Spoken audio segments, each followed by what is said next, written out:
Hello दोस्तों, स्वागत है गवर्नमेंट एजुकेशन में। मेरा नाम है जितेंद्र, आप सभी का स्वागत करता हूं। तो दोस्तों, ये हमारा टेस्ट नंबर 4 है और इसमें हम गणित के क्वेश्चन कवर कर रहे हैं जो मध्य प्रदेश जेल प्रहरी के लिए इम्पोर्टेंट हैं। ओके, तो चलिए हम स्टार्ट करते हैं। इससे पहले कि अगर आपने वीडियो नहीं देखे तो यहाँ पर एक आई का बटन आ रहा होगा, उस पर क्लिक करके देख सकते हो। आपको सारी वीडियो की प्लेलिस्ट मिल जाएगी। आप डिस्क्रिप्शन में भी जाकर जो है वो सारी वीडियो की प्लेलिस्ट देख सकते हो। ओके, तो चलिए हम फर्स्ट क्वेश्चन की तरफ मूव करते हैं। तो पहला क्वेश्चन है यहाँ पर, किसी दो वर्गों के क्षेत्रफल का अनुपात दिया हुआ है 225/256, तो उनके परिमापों का अनुपात पूछा गया है। वर्ग जिसकी भुजाएं चारों होती हैं, आपको पता होगा, और वर्ग का क्षेत्रफल होता है ए स्क्वायर। ओके, तो जो क्षेत्रफल दिया हुआ है उनका अनुपात दिया हुआ है दरअसल। तो मैं मान लेता हूँ A1 जो है वो एक स्क्वायर है और A2 जो है वो दूसरा स्क्वायर है। तो इनका जो है वो रेशियो दिया हुआ है। अब यहाँ से जो है ये मुझे यहाँ से स्क्वायर हटाना पड़ेगा, तो इन दोनों का अंडर लेना पड़ेगा। तो यहाँ से देखिए क्या हो जाएगा, ये 15 का स्क्वायर होता है और ये 16 का स्क्वायर होता है।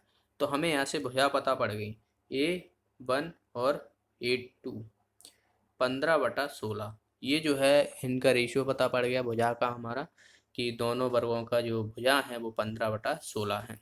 अब परिमाप आपको पता हो तो क्या होता है, 4a होता है। परिमाप यानी चारों भुजाओं का योग होता है वर्ग का। ओके, तो उनका रेशियो पूछा गया है। तो देखिए यहाँ पर 4a1/4a2, तो यहाँ से 4 तो 4 कट जाएगा, बचेगा क्या, A1/A2। तो बस हमारा वही जो 15/16 था वही हमारा परिमाप होगा। तो इसका आंसर क्या हो जाएगा, थर्ड ऑप्शन जो है इसका आंसर आ जाएगा। चलिए अगला क्वेश्चन देखते हैं। नेक्स्ट क्वेश्चन है यहाँ पर, यदि एक समबाहुभुज के आंतरिक कोणों का योग उस बहुभुज के बाहरी कोणों के योग से दुगने के बराबर हो तो उस बहुभुज की भुजाओं की संख्या कितनी होगी। देखिए इसका फॉर्मूला मैंने कई बार बताया हुआ है। ये क्वेश्चन, ऐसे क्वेश्चन आपसे पूछे भी जाते हैं MPSI और जेल प्रहरी में भी शायद ये पूछा गया है, कांस्टेबल में भी पूछा गया है। तो आंतरिक कोणों का योग जो रहता है वो रहता है n-2 इंटू 180, ठीक है। और बाहरी कोणों का जो योग होता है, देखिए बहुभुज के बाहरी कोणों का योग होता है 360। अब यहाँ पर क्वेश्चन में जो दिया हुआ है उसी हिसाब से हमें चलना है। यहाँ पर कहा गया है कि जो आंतरिक कोणों का योग है उस बहुभुज के बाहरी कोणों के योग से दुगने के बराबर है। ओके, तो मैं क्या करने वाला हूँ यहाँ पर, n-2 into 180 equal to 360 into 2, क्योंकि दुगने के बराबर कहा गया है तो मुझे यहाँ से 2 से मल्टीप्लाई करना पड़ेगा इसमें। तो बस यही हमारा क्वेश्चन में दिया था, इस हिसाब से हमने जो है ये बना लिया। तो यहाँ से ये 2 टाइम्स ये चला जाएगा, ये कितना हो जाएगा, 2 दूनी 4 ये हो जाएगा, और माइनस का 2 इधर है तो प्लस का इधर हो जाएगा, तो ये हो जाएगा 6। तो n इक्वल टू कितना आ गया, 6 आ गया। तो हमारी भुजाओं की संख्या क्या आ गई, 6 आ गई। तो इसका आंसर आ जाएगा सेकेंड ऑप्शन। ओके, अगर आपको एक बार में नहीं समझ में आया तो दोबारा से रिवाइज करके देख लेना वीडियो को। ओके, चलिए अगला क्वेश्चन देखते हैं। यहाँ पर देखिए ये समीकरण दिया हुआ है, रूट में बाई दिया हुआ है इक्वल टू 4x। तो हमें निकालना है कि एक्स स्क्वायर अपन बाई कितना होगा। बहुत ही आसान सा क्वेश्चन है। देखिए root by equal to 4x, तो मैं क्या करने वाला हूँ, इन दोनों का स्क्वायर कर दूंगा दोनों तरफ। तो ये यहाँ से बाई ये हो जाएगा और 16x² ये हो जाएगा, ठीक है। अब देखिए यहाँ पर x² है, तो 16 को मैं इस तरफ ले लेता हूँ, बाई को इस तरफ ले लेता हूँ, तो 1/16 तो ये हो जाएगा, x² ये हो जाएगा। तो हमें यही निकालना था। ये क्या आ गया हमारा आंसर, 1/16। तो बस सेकंड ऑप्शन इसका आंसर आ जाएगा। नेक्स्ट क्वेश्चन की तरफ बढ़ते हैं। नेक्स्ट है, एक आदमी नदी के प्रवाह के विपरीत 13 किलोमीटर और नदी के प्रवाह की दिशा में 28 किलोमीटर चलता है। दोनों ही अवस्था में 5 घंटे समय लगता है। तो नदी की धारा की गति क्या होगी। नदी की धारा की गति पूछी गई है हमें। तो देखिए यहाँ पर ये बोट माइनस स्ट्रीम यानी धारा, तो इसकी स्पीड कितनी दी हुई है, देखिए 13 किलोमीटर चल रहा है 5 घंटे में, तो 13/5 किलोमीटर प्रति घंटा हो जाएगी स्पीड। और धारा की दिशा में चल रहा है तो कितनी हो जाएगी, 28/5 किलोमीटर प्रति घंटा, ठीक है। अब वहाँ से हमें 2 इक्वेशन मिल गए। हम यहाँ से बोट की स्पीड भी निकाल सकते हैं और धारा की स्पीड भी निकाल सकते हैं, लेकिन हमें निकालना किसकी है, धारा की केवल। तो यहाँ से देखिए ये तो कट जाएगा, ये 2b ये हो जाएगा, और ये कितना हो जाएगा 13/5 प्लस 28/5, तो ये 28 प्लस 13 41 हो जाएगा बटा 5। ओके, 41/5 ये हो गया। अब हम 2 इधर है तो 2 को मल्टीप्लाई 5 में करेंगे तो 41/10 आ जाएगा। तो हमारी जो बोट की स्पीड निकली वो निकली 41/10। अब हमें स्ट्रीम की निकालनी है, तो b minus s equal to 13/5 तो आपको पता ही था, बस बोट की जगह ये रख देंगे हम। तो इसको इस तरफ ले लेता हूँ, इसको इस तरफ ले लेता हूँ, यानी 41/10 में से 13/5 घटा दूंगा मैं, तो हमें जो है वो धारा की गति पता पड़ जाएगी। तो 41/10 equal minus 13/5 equal to s. अब देखिए यहाँ पर 2 से मैं इधर भी कर देता हूँ, 2 से इधर कर देता हूँ, क्योंकि 10 बन जाएगा तो 10 हमारा जो है वो एलसीएम आ जाएगा, तो इसीलिए मैंने ऊपर नीचे 10 से मल्टीप्लाई कर वो 2 से मल्टीप्लाई कर दिया। तो 41 में से 13 दूनी 26, यानी 26 जाएगा, तो कितना बचेगा 15 बचेगा, और नीचे कितना है 10 है, तो एस इज इक्वल टू 15/10, तो कितना आ जाएगा 1.5 किलोमीटर प्रति घंटा। तो बस यही हमारी आंसर आ जाएगा। हमें जो है वो धारा की गति पता पड़ गई कि 1.5 किलोमीटर प्रति घंटा है। और अगर आपसे नाप की पूछता तो नाप की कितनी निकली थी 41/10, यानी 4.1 थी। चलिए अगला क्वेश्चन देखते हैं। नेक्स्ट क्वेश्चन है यहाँ पर कि 200 किलोमीटर की दूरी से पृथक दो स्थानों के मध्य, यानी एक स्थान से दूसरे स्थान तक सफ़र करने में एक जीप एक कार से 2 घंटे कम समय लेती है। जीप की चाल कार की चाल से 5 किलोमीटर प्रति घंटा अधिक है, तो कार की चाल हमें निकालनी है। देखिए डिस्टेंस दी हुई है, हमें कितनी दी हुई है 200 किलोमीटर, और हमें कहा गया है कि जो जीप है और कार है, तो इन दोनों का जो समय का डिफरेंस है वो कितना दिया हुआ है, 2 घंटे दिए हुए हैं। मान लो कि जीप जो है वो 2 घंटे पहले पहुंच जाती है, कार 2 घंटे बाद पहुंच जाती है, तो मतलब 2 घंटे का अंतर ही तो आया है। अब स्पीड यहाँ पर देखिए, कार की मैं स्पीड मान लेता हूँ कि x है, तो जीप की कितनी हो जाएगी x+5, क्योंकि यहाँ पर कहा गया है कि जीप की चाल जो है वो कार की चाल से 5 किलोमीटर प्रति घंटा अधिक है। ठीक है, अब आपको पता हो तो टाइम बराबर होता है डिस्टेंस अपॉन स्पीड, होता है कि नहीं होता।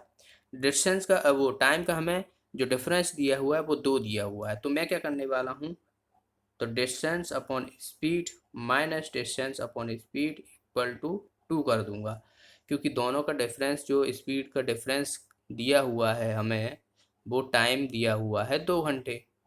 तो अब हमें पता है कि डिस्टेंस जो है यहाँ पर 200 है, तो यहाँ पर भी 200 रखेंगे, और स्पीड हमने कितनी मानी थी, स्पीड जो मानी थी वो जीप की कितनी थी x थी, और कार की जो थी वो जीप की हमने x+5 मानी थी और कार की x मानी थी, तो इसकी जगह हम रख देंगे। तो यहाँ से देखिए 200/x minus 200/x+5 equal to 2। तो यहाँ से देखिए 2 से ये कट जाएगा 2 बार, तो 100 यहाँ से कॉमन आ जाएगा, तो देखिए यहाँ से 100 1/x minus 1/x+5 equal to 1। तो इसको मैं इस तरफ कर देता हूँ 100 को, ठीक है। अब इसको हम सॉल्व कर लेंगे, तो x+5 ये हो जाएगा, माइनस एक्स ये हो जाएगा, ऊपर बचेगा हमारा 5, ठीक है, ऊपर हमारा 5 बचेगा और नीचे हो जाएगा x, और x का स्क्वायर हो जाएगा क्योंकि x का मल्टीप्लाई करेंगे, और प्लस 5x इक्वल टू 1/100, तो यहाँ पे ये 5 आना चाहिए। तो देखिए ये 500 ही हो जाएगा यहाँ से, तो x² प्लस 5x माइनस का 500, क्योंकि 100 को हम इस तरफ लेंगे तो माइनस का हो जाएगा, तो यहाँ से हमें ये पता पड़ गई, ये हमारा इक्वेशन आ गया इक्वल टू 0। अब मैं क्या करने वाला हूँ, 500 को कुछ इस तरीके से तोड़ता हूँ कि मैं उनको घटाऊँ तो 5 बच जाएगा, और मल्टीप्लाई करूँ तो 500 आना चाहिए। तो देखिए 20 × 25 करता हूँ, तो इसको मल्टीप्लाई करूँगा तो मुझे 500 मिल रहा है, और इनको मैं घटाता हूँ तो मुझे 5 मिल जाएगा, ठीक है। अब देखिए यहाँ पर ये प्लस है, यहाँ पर माइनस है, तो मैंने आपको रूल बताया था कि जब भी आपको जो क्वाड्रेटिक इक्वेशन दिया हो तो प्लस और माइनस यहाँ पे दिया हो, तो प्लस जो रहेगा वो छोटी वाली संख्या के साथ आएगा और माइनस जो रहेगा वो बड़ी वाली संख्या के साथ आएगा, यानी -25 ये हो जाएगा, प्लस का 20 ये हो जाएगा। अब हमें स्पीड पता करनी थी, तो कितनी हो जाएगी यहाँ पर, माइनस में तो नहीं लेंगे, तो x इक्वल टू कितनी आ जाएगी, 20 किलोमीटर प्रति घंटा। और हमें 4 जो है वो कार की निकालनी थी, और कार की हमने कितनी मानी थी, x मानी थी। जीप की हमने x+5 मानी थी, तो कार की हमारी आ गई 20 किलोमीटर प्रति घंटा।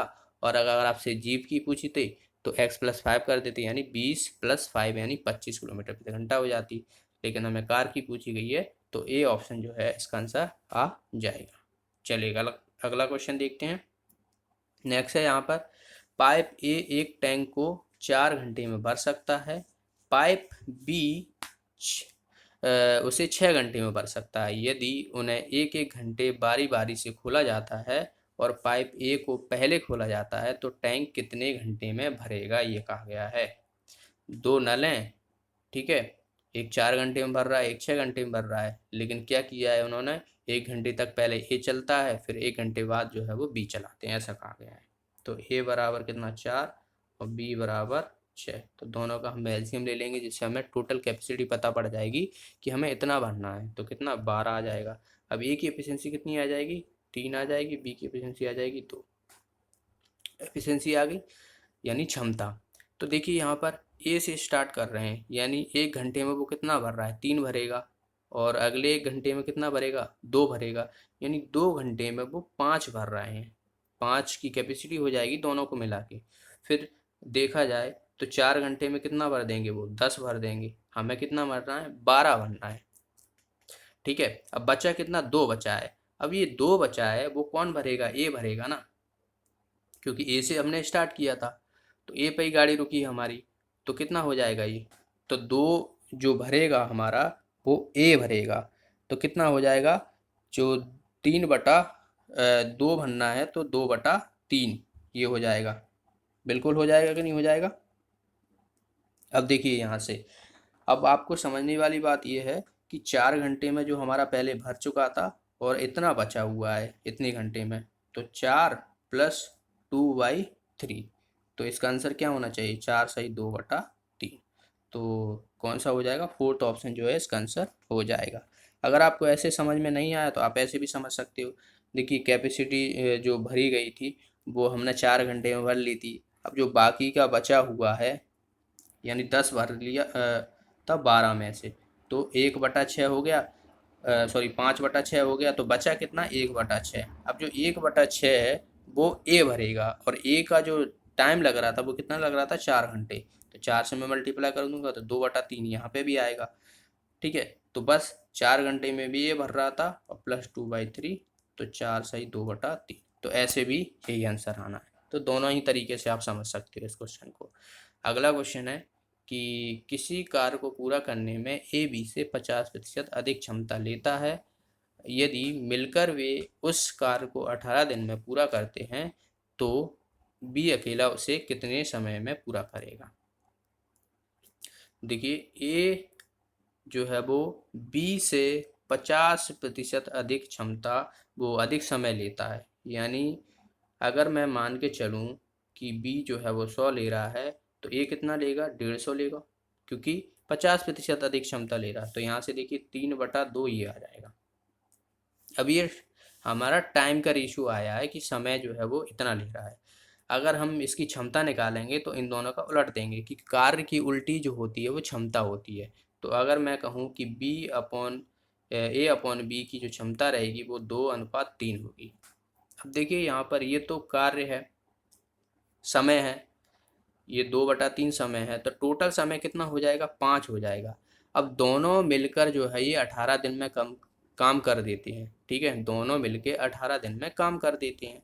तो अगर मैं टोटल वर्क निकालना चाहूँ तो 18 × 5 करना पड़ेगा, तो कितना आ जाएगा, 18×5 = 90, ठीक है। 90 जो है वो टोटल वर्क आ गया हमारा। अब यहाँ पर कहा गया है कि बी अकेला उसे कितने दिन में काम कर लेगा। तो हमें पता है कि टोटल वर्क इतना है और बी की क्षमता जो है वो कितनी है, 3 है। तो बस हमें क्या करना रहेगा, 90/3 करना पड़ेगा, यानी 30 दिन लगेंगे बी को अकेले काम खत्म करने में, ठीक है। वहीं अगर आपसे ए का पूछा जाता तो 2 से हम डिवाइड कर देते तो कितना आता, 45 आ जाता। तो ऐसे आपको इस क्वेश्चन को सॉल्व करना था। चलिए अगला क्वेश्चन देखते हैं।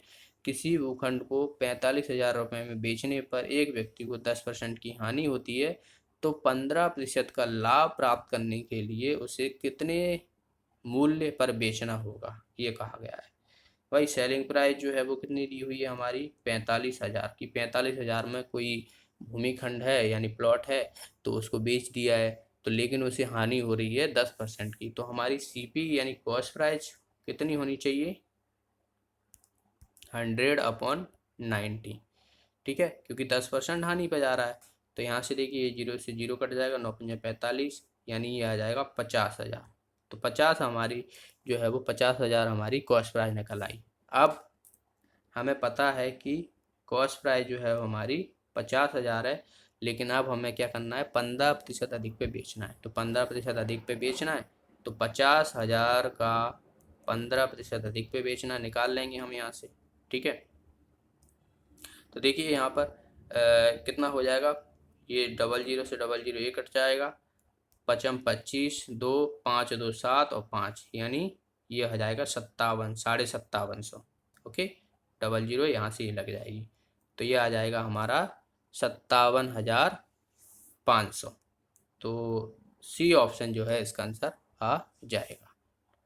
चलिए अगला क्वेश्चन देखते हैं। नेक्स्ट क्वेश्चन में देखिए यहाँ पर क्या होगा कि किसी आदमी को वर्ष 2008 में 8,80,000 रुपये वार्षिक वेतन के रूप में प्राप्त हुए, तो उसके वर्ष 2006 के वार्षिक वेतन से 10% अधिक है। तो वर्ष 2006 में उसका वार्षिक वेतन था कि 2008 में जो है वो 8,80,000 हो जाता है, लेकिन ये कितना है 2006 से 10% अधिक है। तो हमें 2006 का निकालना है, तो 10% कम करना पड़ेगा। कम करना पड़ेगा कि नहीं करना पड़ेगा, क्योंकि ये देखिए ऐसा मान के चलिए कि 2006 में जो है एक्स राशि थी, अब इसका जो है वो ये 10% अधिक है, तो 10% अधिक कितना ही तो होता है 110/100। तो यहाँ से ये कितनी हो रही है 2008 में 8,80,000 हो रही है। तो हम यहाँ से x की वैल्यू निकाल सकते हैं। देखिए यहाँ से ये 0 1 0 कट जाएगा, ये कितनी बार चला जाएगा 8 बार ये चला जाएगा, और 1 0 यहाँ पर है, तो 1 2 3 और 4 ये है, तो 5 यानी ये हो जाएगा हमारा 8 लाख। तो 8 लाख जो है इसका आंसर आ जाएगा, यानी सेकेंड ऑप्शन जो है इसका आंसर हो जाएगा। चलिए अगला क्वेश्चन देखते हैं। नेक्स्ट है यहाँ पर ए और बी की मासिक वेतन मिलकर कितना है 40,000 है। ए अपने वेतन का 85% खर्च करता है और बी अपने वेतन का 90% खर्च करता है। यदि उनकी बचत बराबर है तो ए का वेतन क्या होगा। देखिए बचत बराबर है, दोनों की ए और बी की जो है वो बचत बराबर दी हुई है। तो खर्च कितना कर रहा है ये कर रहा है 85%, तो बचेगी कितनी 15% बचत बचेगी उसकी, बराबर बी कर रहा है 95, तो इसकी कितनी बचेगी 5%, क्योंकि मैंने दोनों को बराबर कर दिया है। तो यहाँ से देखिए कितना हो जाएगा, ये 3 से टाइम चला जाएगा, तो यहाँ से A3 इक्वल टू बी, तो A/B इक्वल टू कितना आ जाएगा 1:3। 1:3 आ गया हमारा रेशियो। ठीक है, रेशियो आ गया। अब दोनों को मिलकर जो है वो हमारी कितनी है 40,000 है। दोनों को मिलकर यहाँ से देखिए 1 और 3 कितना हो रहा है 4, 4 जो है वो 40,000 के बराबर है, तो एक की वैल्यू कितनी हो जाएगी 10,000 के बराबर हो जाएगी कि नहीं हो जाएगी। अब हमारे से पूछा गया है कि ए का वेतन कितना है। ए का वेतन देखोगे यहाँ पर ये कितना है 1 है, तो 10,000 में एक की वैल्यू हमारी कितनी दी हुई है 10,000 दी हुई है, तो बस यही हमारा आंसर आ जाएगा। ए ऑप्शन जो है इसका आंसर हो जाएगा। अगर आपसे बी की पूछी जाती तो कितना हो जाता 30,000 हो जाता। ठीक है, 10,000 और प्लस 30,000 40,000 आ रहा है हमारा, तो बस ऐसे भी आप देख सकते हो। ठीक है, तो ये थे आज के क्वेश्चन। आई होप सारे क्वेश्चन आपको समझ में आ गए होंगे। अगर आपका कोई भी डाउट फिर भी रहता है तो आप क्वेश्चन को दोबारा देख लिया करो, सॉल्यूशन को। ओके, वीडियो अच्छा लगा तो वीडियो को लाइक और शेयर जरूर कर दिया करें, और जो भी साथी नए हैं चैनल को सब्सक्राइब कर लें, बेल आइकन पर जरूर प्रेस करें, जिसके माध्यम से आपको वीडियो का नोटिफिकेशन मिलता है और आप वीडियो का लाभ उठाते हैं। तो मिलते हैं अगली वीडियो में। Thanks for watching the video, have a nice day.